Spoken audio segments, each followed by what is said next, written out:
Selamat siang teman-teman, kembali dengan saya Alvin Lim di acara Quotient TV. Teman-teman, kali ini kita kedapatan seorang tamu ya teman-teman. Rekan saya juga Pak Benny Wulur yang sudah sebenarnya terkenal namanya dan beliau sangat ahli dalam hukum pidana, perdata maupun trademark teman-teman. Dan dia ada klien yang dibawa untuk menjelaskan teman-teman. Inilah kasus-kasus contoh adanya mafia hukum di Indonesia yang dapat merusak perekonomian Indonesia. Pak Benny Wulur bisa tolong diperkenalkan diri dan kronologi singkat mungkin?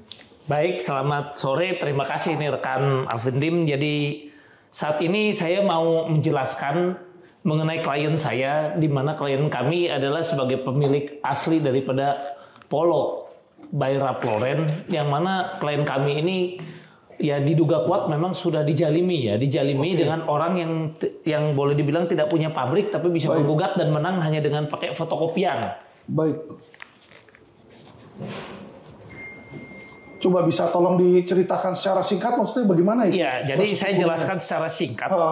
Jadi pada awalnya memang lawyernya waktu itu bukan saya ya, tapi memang di sini saya akan mulai jelaskan. Jadi pada awalnya itu di tahun 2022, tahun 2022 itu mereka digugat. Digugatnya itu hanya menggunakan selembar kertas fotokopian, di mana fotokopian itu tidak pernah bisa ditunjukkan aslinya. Ya, jadi mereka menggunakan bahwa mereka seolah-olah sebagai pemilik asli dari Polo by Ralph Lauren.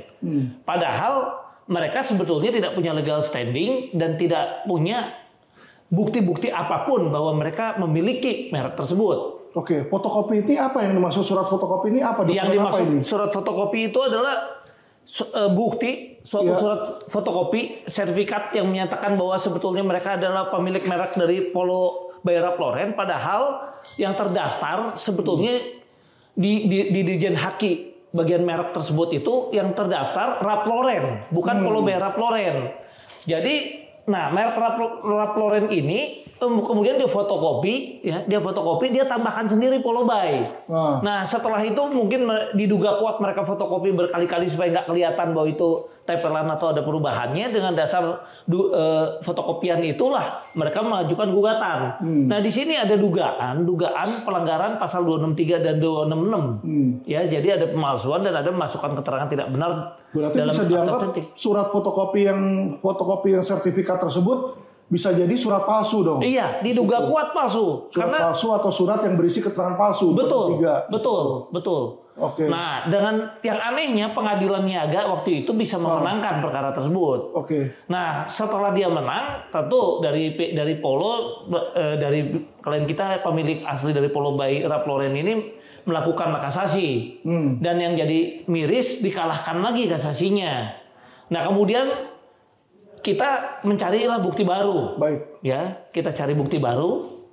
Nah, bukti baru itu kita dapat berupa putusan. Nah, waktu itu ada putusan nomor 140 garing Perdata G garing 1995 garing PN Jakarta Pusat tertanggal 18 Agustus 1995 yang juga dikuatkan dengan putusan kasasinya, artinya sudah inkrah dan putusan nomor 3101K garis miring Perdata garis miring 99 tertanggal 14 Juni 2001.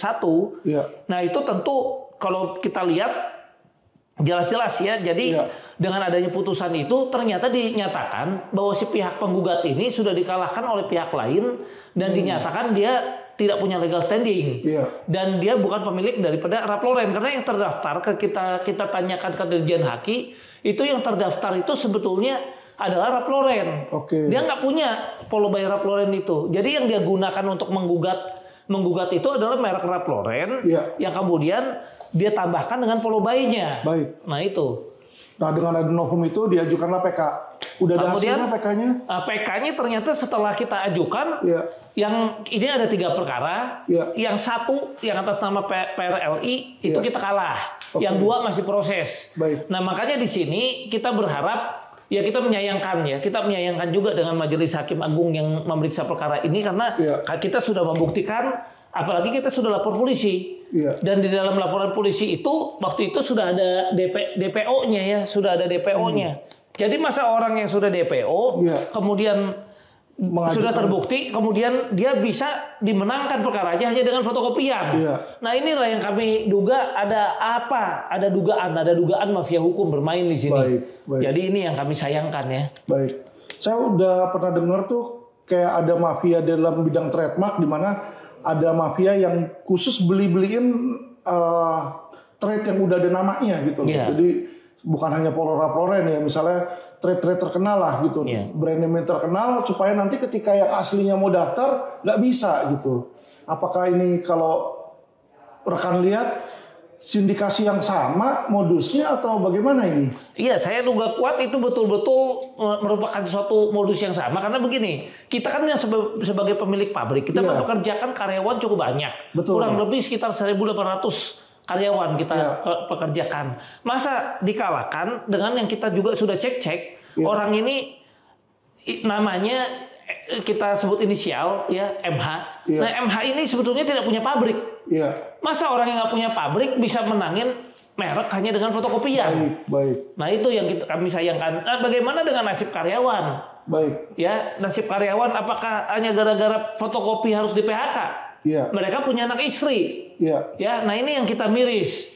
Ya, kenapa tidak ada pertimbangan dan yang setahu saya fotokopian itu seharusnya tidak dapat dipertimbangkan. Ya, tapi kenapa ini bisa dipertimbangkan? Nah, ini yang aneh. Bahkan bisa menang sampai PK. Nah, ini yang aneh.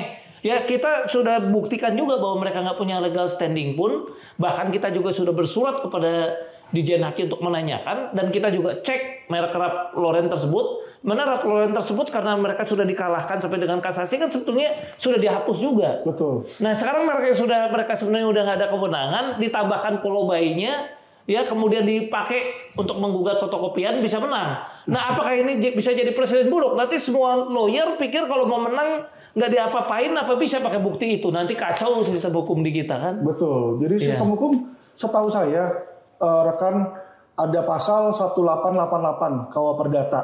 Betul. Yang isinya kekuatan pembuktian itu hanya bisa ketika dapat ditunjukkan dokumen aslinya. Betul. Jadi jika tidak ada dokumen aslinya maka kekuatan pembuktian itu nol. Betul. Ya kan? Jadi bagaimana hakim itu tidak menilai bahwa fotokopi ini kok bisa dijadikan sebuah alat bukti? Harusnya kan nggak bisa masuk kecuali dia bisa tunjukkan di depan pengadilan ada alat buktinya.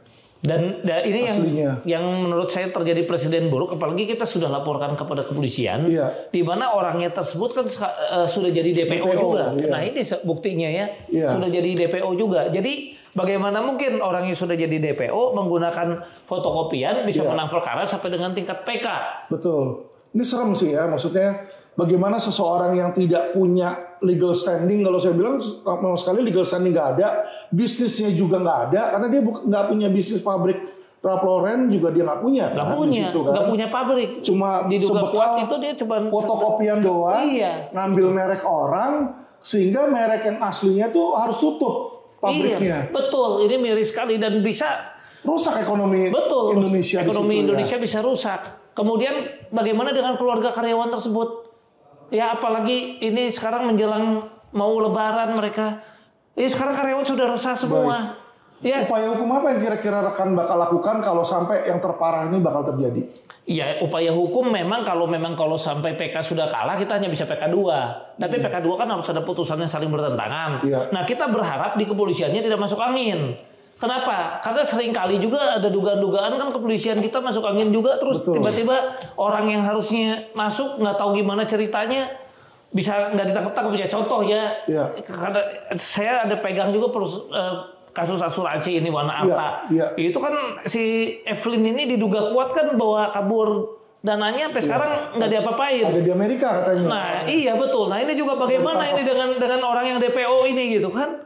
Nah ini yang kita juga miris. Nah mudah-mudahan ya dengan adanya podcast ini ya, karena kita percaya no justice ya mudah-mudahan ada suatu keadilan lah ya. Terutama untuk klien kami dan karyawan-karyawannya ini supaya bisa bekerja ya. Dan saya lihat kalau memang tidak ada perlindungan terhadap bisnis di Indonesia ini serem ya Pak. Maksudnya gini loh, ekonomi orang udah susah payah membangun sebuah produk, ya pasarin sekian lama, mempekerjakan banyak karyawan, tiba-tiba dengan adanya mafia hukum seperti tadi, diambil legalitasnya harus tutup di situ. Ini bisa jadi bahan perasan ini. Betul. Ya toh, jadi bisnis-bisnis ini bisa jadi bahan perasan dan otomatis apa yang dicanangkan oleh Bapak Presiden Indonesia kita, Bapak Presiden Jokowi, agar Indonesia maju, Indonesia jadi emas, boro-boro jadi emas, Pak. Betul. Iya kan, repot ini kalau kayak begini. Betul. Nah, maksud saya, Bapak sebagai sebagai rekan dan kuasa hukum dari perusahaan yang bersangkutan ini, kalau memang sampai yang terparahnya ini, apakah sudah memikirkan untuk minta perlindungan hukum dari pemerintah, Pak? Karena saya yakin pemerintah pun juga harusnya nggak tutup mata ya. Betul. Atas hal yang seperti ini.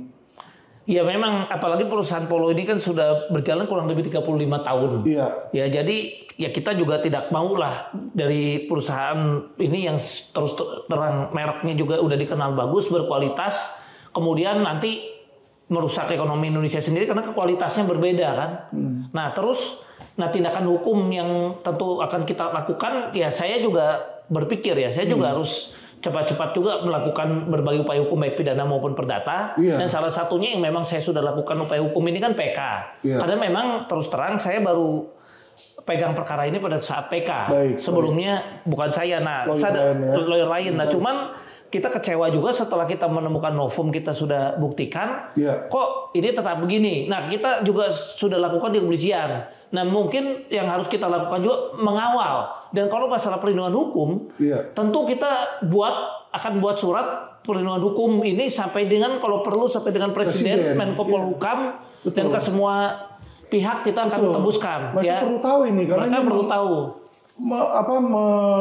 Menyangkut hajat hidup orang banyak ini, Pak. Karena kan banyak karyawan-karyawan Indonesia yang akan terpengaruh di situ, Pak. Betul, dan kita berharap dengan adanya nanti presiden yang baru, dan sekarang saya dengar Menko Polhukamnya juga baru katanya.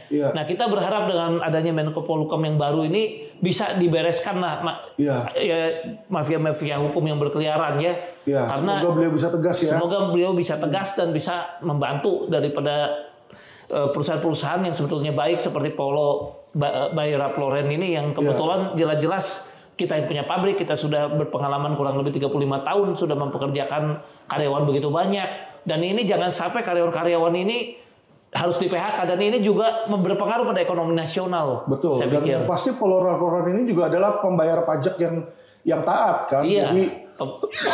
Jadi mereka menyumbang lah bagi pemasukan Indonesia. Betul. Dan ya barangkali ini juga ada sedikit tambahan dari rekan saya kebetulan dari legal atau perwakilan dari Polo by Ralph. Oke, terima kasih. Saya Janli dari perwakilan PT Polo Ralph Lauren Indonesia. Mungkin secara hukum saya kurang mengerti lah, tapi kita secara orang awam kan mau mencari keadilan ya. Betul. Apalagi ya berbicara hukum ini, kita berharapnya para pemutus-pemutus di pengadilan itu kan memutuskan secara adil. Kita hanya cari keadilan gitu. Cari keadilan karena kita merasa aneh. Tadi sudah diterangin secara hukumnya ya oleh pengacara kita. Kita secara awam aneh. Ini merek tahun 95, Inkrah 2001 sudah dihapus. Kok bisa menghapus merek kita gitu? Bahkan bukan merek kita satu, seluruh mereknya kita dihapus karena dianggap memiliki persamaan dengan mereknya dia gitu. Kan itu agak aneh gitu bagi kita, merasa kok orang nggak punya legal standing, nggak punya merek, kok bisa gitu untuk menggugat kita. Ditambah lagi kita pernah bersurat juga ke Kementerian Hukum dan HAM, Direktorat Jenderal Kekayaan Intelektual pada Maret 2003 dan Januari dulu 2024. Di sini menyatakan juga bahwa merek 173934 itu tidak terdapat dalam sistem database. Sehingga kita kan sebagai orang awam kan semakin yakin bahwa di DJKI database-nya tidak ditemukan. Nggak ada ya. Kemudian ketemu dengan putusan 140 tahun 95 dan putusan 3101 yang menyatakan bahwa merek ini sudah dihapus. Mereknya sudah dihapus. Sudah dihapus, sungguh jelas di sini. Dan pola di mana Di sini kan cukup dijelaskan juga bahwa merek 173934 itu adalah Ralph Lauren, bukan Polo by Ralph Lauren yang dia pakai untuk menggugat kita. Artinya kan di sini kita kok aneh. Di sana kan berarti ada dugaan bahwa ada pemalsuan di dalamnya. Kita duga ada pemalsuan, atau paling simpelnya kita orang awam beranggapan seperti ini. Si MH ya, saya bilang Mohindar lah, di sini kan Mohindar. Mohindar sendiri kan sudah tahu bahwa dia pada waktu itu tahun 95 dan tahun 2001 kan berperkara. Di sini dia berperkara. Nah, otomatis putusan ini Mohindar tahu tidak? Pasti tahu. Harusnya tahu, Ya, tapi dia tidak jujur mengungkapkan hal ini di pengadilan. Kalau kita kan baru tahu belakangan, sehingga kita PK. Kita ajukan lawyer untuk PK dengan bukti. Wah, ini bukti ada putusan bertentangan, merek dia sudah dihapus kok. Sudah tidak ada legal standing. Lah kok di sini dihidupkan lagi? Kan bertentangan tuh. Terus dihidupkan agak aneh. Bunyi di putusan tahun 2022 yang mengalahkan kami, 173934 menyatakan bahwa pihak penggugat, dalam hal ini Mohindar ya, Mohindar adalah pihak pemilik Polo by Ralph Lauren. Jadi sertifikat nomor 17934 putusan itu menyatakan Polo by Ralph Lauren, padahal itu kan putusan 95 dan 3101 kasasi sudah terbukti di persidangan bahwa merek itu bukan Polo by Ralph Lauren, tapi Ralph Lauren, dan dihapus. Kan ini kan jadi putusan yang aneh nih. Di satu sisi tahun 95 menyatakan 17334 itu adalah Ralph Lauren ketika terbukti, tapi di satu sisi di sini menghidupkan 17334 itu Polo by Ralph Lauren. Kan nggak mungkin. Kok bisa jadi ada tambah nama polonya? Agak yang aneh memang tahun 95 itu memang di sini dibilang 173934 adalah Polo by Ralph Lauren awalnya. Sehingga ada menggugat untuk menghapus merek ini gitu. Tapi di pertengahan persidangan kalau kita baca di sini di halaman 10 di pertimbangan hakimnya, di sini kan disebutkan selanjutnya majelis memperhatikan akan bukti P4 pada waktu itu. Nomor pendaftaran merek 173934 terdaftar pada tergugat 2 pada waktu itu Direktorat Haki ya, Dirjen Haki adalah merek Ralph Lauren. Ya kan? Di atas kan disebutkan seperti ini. Menimbang bahwa setelah majelis memperhatikan akan bukti P2, P3, merek dagang yang digunakan tergugat 1 sejak tanggal 3 Maret 86 berdasarkan akta jual beli. Ini akta jual beli yang di bawah tangan ya. Sampai ada iklan di surat kabar suara pembaruan, siapa aja sih bisa ngiklan gitu. Jadi ini udah terstruktur kalau saya lihat. Tahun 94 adalah merek dagang Polo by Ralph Lauren. Karena kan dia kan mengakui pada waktu itu 173934 adalah Polo by Ralph Lauren. Tapi di sini kan pada saat di persidangan kan bahwa selanjutnya majelis memperhatikan akan bukti P4 nomor pendaftaran merek 173934 terdaftar pada tergugat 2 di pemerintah adalah merek Ralph Lauren. Jadi bukan Polo Ralph Lauren. Ralph Lauren. Dan bukti P5, jadi ada 2 bukti. Berupa petikan resmi dari kantor merek tergugat 2 nomor 173934 adalah merek Ralph Lauren yang merupakan perpanjangan merek 301407 atas nama tergugat 1 dalam hal ini Mohindar kelas 25. Sehingga pada akhirnya di sini kan diputuskan menyatakan hapus pendaftaran merek dagang Ralph Lauren. Berarti tahun 95 itu merek daftar 173934 adalah Ralph Lauren, sudah terbukti dan sudah dihapus. Nah, kita yang menjadi bingung, sesuatu yang sudah tidak ada sudah dihapus kok bisa dijadikan menggugat merek yang sah dan yang terdaftar dan sudah beroperasi dan sudah memiliki karyawan dan sudah berjalan memberikan kontribusi kepada negara ini Indonesia, dihapus gitu. Memunculkan yang dihapus. Sehingga putusannya ini kan jadi muncul. Munculnya juga kita jadi bingung. Munculnya Polo by Ralph Lauren, padahal dulu kan Ralph Lauren. Dan hal inilah yang akan digunakan oknum-oknum atau mafia-mafia untuk dipakai untuk pasti melenggangkan untuk mendaftarkan merek Polo by Ralph Lauren. Karena dia akan berdasarkan putusan. Itu yang kita sebagai orang awam kan bingung. Lah ini kan putusan bisa dipakai kemana-mana. Sehingga kalau putusannya salah kan itu bisa berakibat yang salah juga itu, sehingga kita mau minta keadilan sebenarnya di sini. Ya cobalah, kita bingung gitu. Ini sudah jelas-jelas ada asli putusannya. Kalau dulu mungkin kita tidak temukan aslinya, mungkin tidak dipertimbangkan. Sedangkan di pihak mereka hanya fotokopi bisa menang gitu. Padahal pada waktu itu kita sampaikan juga bukti kita, bahwa bukti kita ada, tapi fotokopi bahwa dulu itu adalah Ralph Lauren, tapi tidak dipertimbangkan sama sekali. Nah, kemudian kita ketemu putusan ini, kita dapat asli. Nah, kita jadikan untuk bukti di PK sebagai ada suatu putusan yang bertentangan, karena putusan nomor merek 173934 adalah Ralph Lauren. Berarti bukan Polo Ralph Lauren, ini kan bertentangan. Nah, di satu merek 173934 tahun 95 Inkra 2001 sudah dihapus. Nah, ini kok hidup lagi gitu. Dengan menghapus yang merek yang legal. Nah, itu yang kita bingung kalau kita secara orang awam. Saya sih hanya memikirkan terkait dengan kita dan karyawan-karyawan yang di belakang kita. Apabila ini kan kita ada 3 perkara ya. Satu perkara sudah tolak ya Pak Ben ya. Itu yang buat kita kok bisa tolak? Bagaimana nih? Nah, sehingga kita kan bertanya-tanya bingung. Kalau pemanya ini diputus tidak adil, hajat orang banyak di belakang kita, dia punya keluarga, mau nggak mau kan bisnisnya kita harus tutup. Kalau kita tutup berarti kan akan PHK. Padahal kita sudah survive di masa pandemi loh. Pandemi kita survive, kita berjuang dengan toko-toko sudah tutup karena tidak diizinkan untuk buka pada waktu itu. COVID. Ya kan COVID. Dan sekarang kita bangun kembali. Betul. Ya kan mulai pemulihan, kita buka lapangan pekerjaan lagi, kita rekrut lagi pekerja-pekerja, kita pekerjakan lagi, ya kan? Nah, masa kita cut lagi?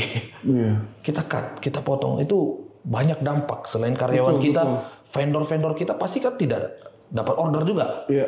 Berarti kan tidak ada omset, penurunan omset order yang dari kita. Belum lagi kita mengenai tempat, mengenai apa segala macam, kan itu lokasi kan di mana kita berada kan pasti itu menghadirkan orang rame gitu. Kan ekonomi di sekitarnya juga kan kebangun. Nah, hanya dengan orang yang tidak punya pabrik dan tokonya kita nggak ada lihat. Kalau benar dia punya merek Polo Ralph Lauren, toko dia di mana? Polo Ralph Lauren nggak ada. Kita ada gitu. Nah, hanya dengan sedemikian rupa. Nah, ini kita merasa terzolimi. Sepertinya ada oknum-oknum di belakang layar ini yang mafia-mafia merek ini, yang memang mau mematikan bisnis kita untuk memonopoli sehingga dia bisa mendaftar, sehingga dia berdiri sendiri gitu. Jadi itu menurut Bapak itu yang menurut kita dugaannya kita gitu. Motifnya, ada motifnya. Jadi merek kita dihapus. Mereka dihapus supaya mereka dengan putusan ini mereka bisa melengkengkan. Itu yang kita duga kuat gitu. Jadi itu yang kita mungkin di belakang Mohendra ada lagi bohirnya yang memodal untuk membuat toko Polo Ralph Lauren gitu. Ya mungkin seperti itu.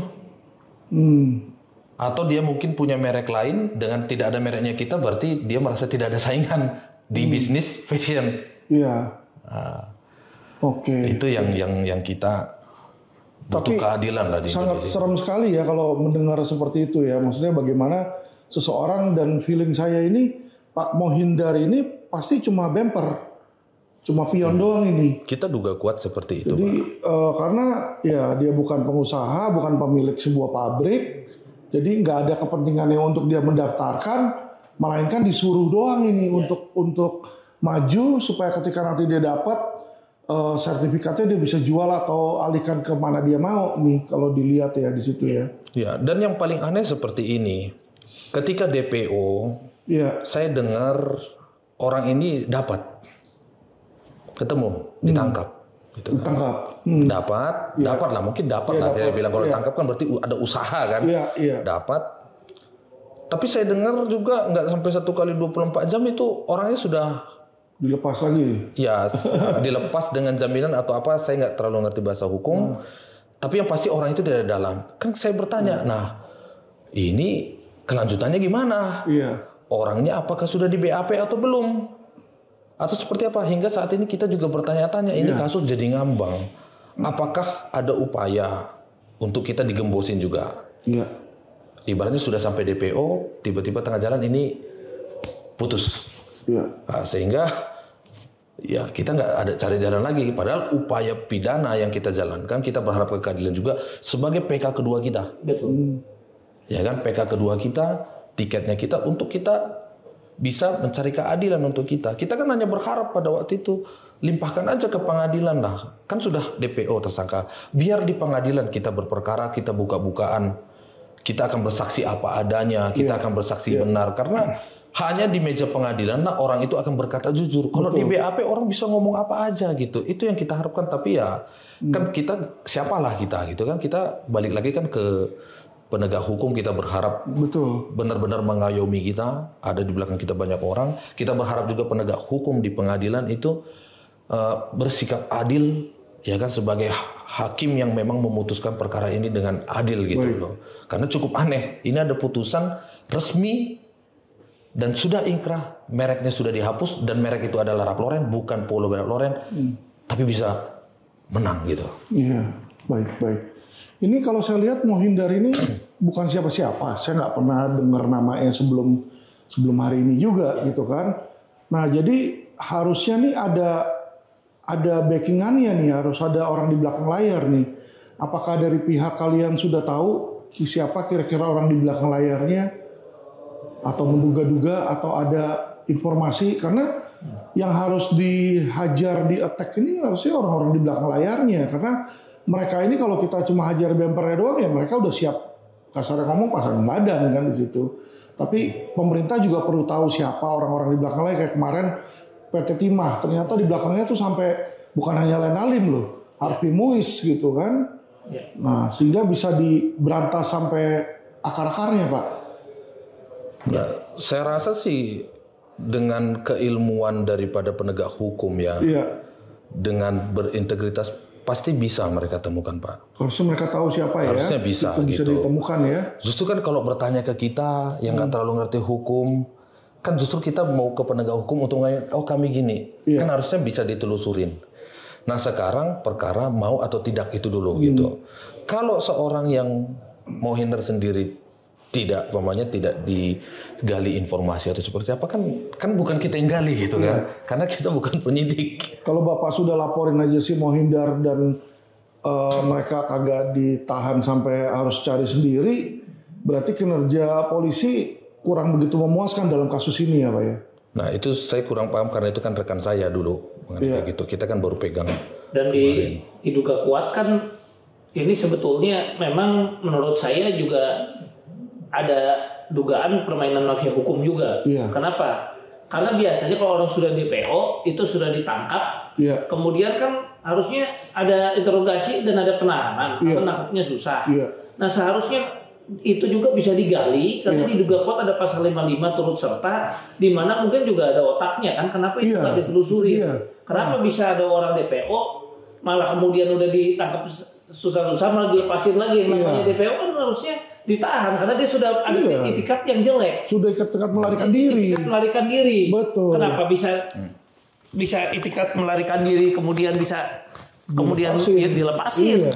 Ada apa ini kan gitu. Itu aneh sekali. Ini sangat aneh di sistem hukum di kita. Jadi nangkepnya susah, cari orangnya susah, udah ditangkap dilepasin, kemudian tidak digali lebih dalam siapa-siapa lagi yang terlibat di situ. Karena di sini pasti kan saya duga kuat ada orang di belakang layar yang dapat keuntungan yang besar dengan adanya orang ini. Karena orang ini kan sebetulnya usianya lebih dari 70 tahun. Ya kan? Ya mungkin dia juga mencoba memasang orang ini diduga kuat dijadikan bemper. Kenapa? Dia pikir ya ini orang tua lah bisa saya kedepankan. Sementara dia yang mengambil keuntungannya. Dan diduga kuat ada orang di belakang layar ini membiayai untuk dia mau jadi bemper. Nah ini yang kita ingin ungkap. Dan tapi yang terpenting yang kami sayangkan, di mana sikap objektif dari aparat penegak hukum kita dan rasa keadilan yang dimiliki baik dari kepolisian, kejaksaan dan hakim, di mana dalam menilai suatu perkara dan dia seharusnya bisa dengan cermat dan teliti, di mana jangan sampai ada suatu fotokopian tanpa dilihat aslinya itu bisa memenangkan perkara. Betul. Ya karena apa? Kalau bayangkan kalau perkara-perkara seperti ini jadi jurisprudensi, artinya kita nanti suatu saat menggugat itu udah nggak perlu cari lagi dokumen fotokopi saja kita gugat. Ya kan kenapa? Karena ini ada bukti 3 perkara lagi. Betul. 3 perkara, 3-tiganya menang hanya dengan fotokopian. Dan putusannya dan sudah dihapus, mereknya sudah nggak ada, sudah dihapus. Jadi gimana orang nggak punya mereknya udah nggak ada, bisa dipakai, gugat dan menang. Nah ini yang sangat disayangkan. Kayak zombie bisa hidup. Iya, ibaratnya zombie bisa hidup. Udah mati, merek ini kan udah mati, kan dihapus tahun 95. Betul. Inkra 2001 berarti kan sudah mati. Merek 173934 nggak ada lagi keberadaannya. Ya kan? Tiba-tiba bisa hidup seperti zombie. Dikuatkan oleh pengadilan jadi hidup. Iya, serem sekali sih melihatnya. Ini kan ibarat zombie jadi hidup gitu. Iya. Itu yang kita bingung gitu. Dengan Betul. hukum di Indonesia. Baik. Nah, kira-kira nih kalau ada pesan yang bisa disampaikan kepada masyarakat atau kepada Kapolri atau kepada pemerintah terkait, apa Pak yang mau disampaikan Pak supaya didengar nih di media nih oleh mereka? Ya, mungkin yang ingin kami sampaikan kepada yang terhormat Bapak Kapolri, Bapak Presiden, Bapak Menko Polhukam, Bapak Ketua MA, Bapak Ketua Kamar Perdata Mahkamah Agung, kemudian juga kami minta bantuan kepada Pak Kabar Reskrim, ya, dan tentunya juga kami mohon ya supaya kasus ini benar-benar bisa dikawal, dan tentu kami juga minta bantuan kepada Badan Pengawas Mahkamah Agung RI, Komisi Yudisial dan sebagainya supaya perkara-perkara begini ini bisa ditertibkan betul-betul, karena kasihan masyarakat, kasihan untuk pihak yang sudah betul-betul berjuang sampai menjaga kualitasnya, menjaga dan membuat merek itu menjadi terkenal. Kenapa? Karena pasti butuh perjuangan. 35 tahun itu waktu yang tidak sedikit. Benar. Dari awal mereka memperkenalkan merek ini, mempertahankan kualitas, ya kan? Nah, yang kami juga sayangkan adalah kalau ini dibiarkan bermunculan dan yang dimenangkan adalah merek yang seharusnya kualitasnya tidak bagus, akhirnya apa? Masyarakat juga yang dirugikan. Masyarakat beli produk itu, padahal kualitasnya di bawah. Nah, ini bagaimana perlindungan konsumennya? Kan kesian juga masyarakat jadi pakai barang yang tidak sesuai dengan kualitas yang sebenarnya. Betul. Nah, ini yang mungkin kita juga mau pesan selain itu kepada para konsumen dan masyarakat juga hati-hati ya. Jadi di dalam membeli suatu barang ini juga ada berkeliaran dugaan-dugaan mafia merek yang mana kalau sampai dibantu, ya diduga kuat dibantu oleh aparat-aparat yang tidak bertanggung jawab, akhirnya malah diduga kuat dibantu dilegalkan. Akhirnya merek ini yang akan merajalela dan akhirnya akan merusak perekonomian kita dan masyarakat sendiri juga kasihan jadi korban. Nah itu yang kami minta. Jadi pesan kami yang tentunya mohonlah Pak Kapolri, Bapak Ketua Mahkamah Agung dan jajarannya, kemudian Bapak Menko Polhukam, Bapak Presiden supaya betul-betul memperhatikan kasus ini dan juga Bapak Jaksa Agung ya, dan berikut para jaksa yang menangani perkara ini, kepolisian yang menangani perkara ini, dan tentunya para majelis hakim yang menangani perkara ini. Yang mulia kami mohon supaya menggunakanlah hati nurani supaya betul-betul perkara ini bisa dimenangkan oleh pihak yang betul-betul berhak. Sekian dan terima kasih. Baik, makasih Pak rekan Beni Wulur. Jadi teman-teman tadi masyarakat netizen sudah pada dengar ya. Ini peristiwa yang sangat mengerikan ya, bagaimana Indonesia ini kalau saya bilang sudah darurat hukum, darurat mafia hukum di sini.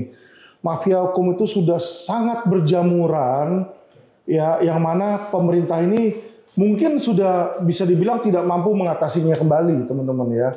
Dan ini sangat disayangkan karena kenapa? Bukan hanya perusahaan kecil, bukan hanya masyarakat kecil, tapi ini sekarang udah sampai perusahaan sekelas setara Polo by Ralph Lauren ya. Polo by Ralph Lauren itu saya sangat kenal loh. Itu merek yang pakai kuda, biasa orang pakai polo itu naik kuda di situ ya, bermain polo, dan itu merek yang internasional yang sangat terkenal. Nah, kalau merek seperti itu aja yang sudah 35 tahun berusaha bisa dengan semudah itu diambil haknya, trademarknya dengan semudah itu diambil, serem sih. Melihatnya itu serem ya. Apalagi udah pakai sebelum Pak Beni Wulur ini mereka juga udah pakai lawyer lain dan hasil tetap kalah di situ ya. Berarti ini bukan keadilan yang ada, tetapi mafia hukum ini mereka bermain by order by transaction ya. Jadi mereka udah beli itu putusan-putusan hakim itu dibeli, bukan lagi keadilan dan mereka melihat pada kebenaran, tapi transaksional. Siapa yang bayar itu yang dimenangkan. Dan di sini saya minta untuk bukan hanya Kapolri ya, tapi sebenarnya Bapak Presiden Jokowi dan nantinya juga Pak Presiden Prabowo untuk ini diluruskan Pak. Karena kalau tidak, maka saya yakin nanti korbannya bukan hanya Polbar Ralph Lauren. Pasti perusahaan-perusahaan lain pun juga akan menjadi next victim, korban selanjutnya ya. Dan apa yang terjadi kalau ini sudah menjamur? Maka bisnis-bisnis dengan pengusaha-pengusaha lokal seperti kita di sini Indonesia ini maka akan tutup gulung tikar. Alhasil Indonesia tidak akan maju nanti secara perindustrian dan perdagangan atau ekonominya di situ. Kira-kira dari Pak Benny Wulur atau Bapak bagian legal ini masih ada yang mau disampaikan sebagai penutup? Silakan. Ya, penutup dari saya sebenarnya setuju kita harus lakukan perbaikan di hukumnya kita. Mafia-mafia harus ya ditertibkan lah ya. Betul. Kalau tidak ini menjadi perang yang tidak berkesudahan gitu.